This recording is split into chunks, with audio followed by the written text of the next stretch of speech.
It is very common for any lady who have been trying to conceive naturally to go over the counter and choose one of the ovulation monitors or the fertility monitors that are present, which you can purchase over the counter. There are different forms of those monitors. There are the simple ones that show literally two lines. There are a little bit more sophisticated ones that say that you have high fertility or peak fertility. There are even those days that some of those monitors you can link to an app on your phone, and the app will track your cycle and will tell you when is your most fertile days. Those tests are obviously quite accurate.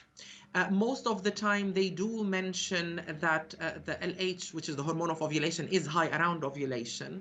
Yet, like any test, whether the test that you purchase yourself or the test that doctors basically request that you can do and do them in the lab, they can be a little bit inaccurate sometimes.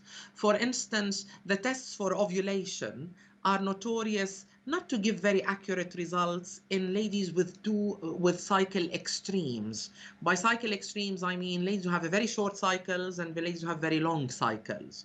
So they end up, for example, having a higher probability of giving a false positive result, where a lady will think that she's ovulating while she's not, in ladies who have polycystic ovaries, because that test checks for a hormone called LH, and we expect the LH to be a little bit elevated in ladies who have polycystic ovaries. Those tests are also not very accurate in ladies who have very low ovarian reserve, because that subcategory of ladies also will have intrinsically an elevated LH, and that LH will give a false result in the lab. I always tell my patients that it's a good starting point whenever you are trying.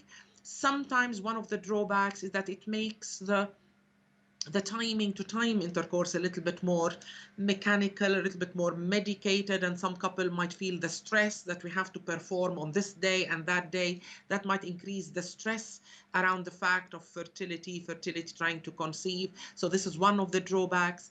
I wouldn't recommend a specific brand. There are lots over the counter, lots of brands, pharmacy.